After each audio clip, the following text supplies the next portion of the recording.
विठ्ठल विठ्ठल विठ्ठल विठ्ठल विठ्ठल विठ्ठल विठ्ठल विठ्ठल विठ्ठल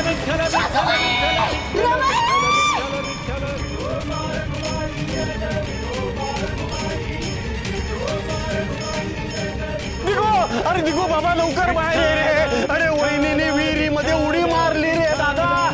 अरे वहिनीने उडी मारली, लवकर बाहेर या. विठ्ठल विठ्ठल विठ्ठल विठ्ठल विठ्ठल विठ्ठल विठ्ठल विठ्ठल विठ्ठल विठ्ठल विठ्ठल विठ्ठल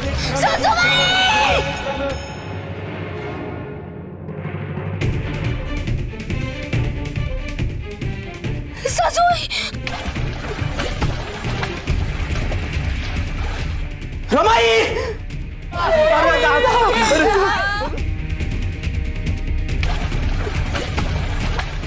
रमाई, निघो निघो, अरे निघो.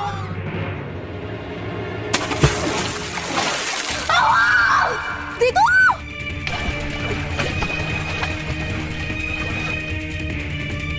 विहिरीमध्ये उडी मारली. अरे दिगूने पण विहिरीमध्ये उडी मारली.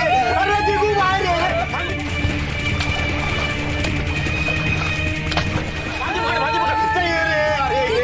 बाबा वहिनी. अरे बापरे, मला तर आतमध्ये डोकावून बघायला देखील भीती वाटते. अरे कोणीतरी वाचवा रे. दिगू दिगू रमाईचा हात तर दिगू दिगू रमाईचा हात तर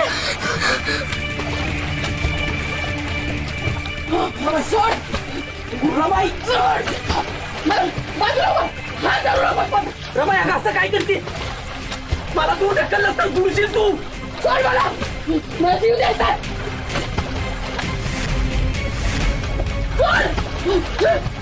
रमाई, अगं ऐकलं मात्र रमाई, असं काय करतेस तू?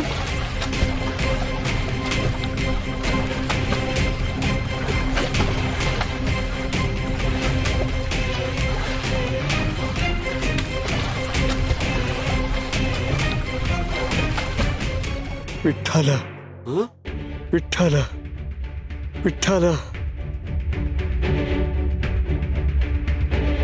विठ्ठल.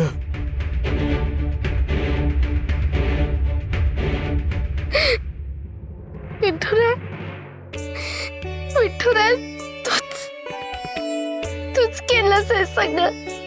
तूच वाचवलं सासूबाईंना.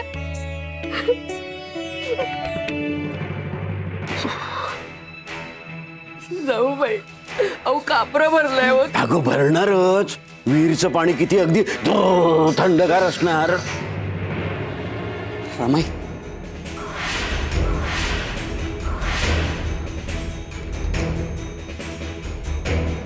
रमाई दूर हो. उगाच मायेचं नाटक करू नकोस.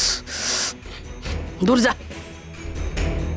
मनोरमे, कांगावा तू करतेस आणि बोल त्याला.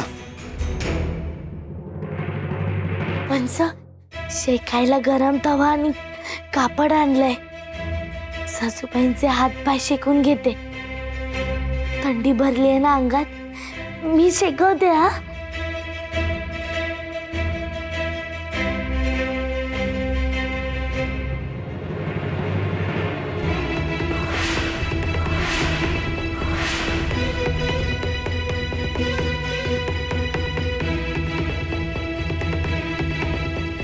दूर जागा. रमाईला बरं नाहीये म्हणून ती तुला जवळ करील हा भ्रम आहे तुझा. बघितलंस ना, तुझा आवाज सुद्धा सहन होत नाहीये रमाईला. तुमच्या दोघांमुळेच रमाईने विहिरीत उडी घेतली. ती बुडणार होती, विसरलात का? तू आणि दिगू आधी रमाईच्या नजरेसमोरून नाहीसे व्हा. अरे दिगू, तू बाबांच्या खोलीत गेलास, भजनात नाचलास, हौस फेडलीस ना. मग आता कृपा करून रमाईच्या नजरेसमोरून तरी निघून जा. सखूनी तुला तिथे जायला सांगितलं आणि तू गेलास, हे आम्ही सगळेजण जाणतो. त्यामुळे या बयेला सुद्धा इथून घेऊन जा. नाही ग यमुताई, मला सखूने नाही पाठवलं. मी स्वतःच. ते काही असो, बेतलाय रमाईच्या जीवावर ना. या सगळ्यात रमाईचा जीव गेला असता तर.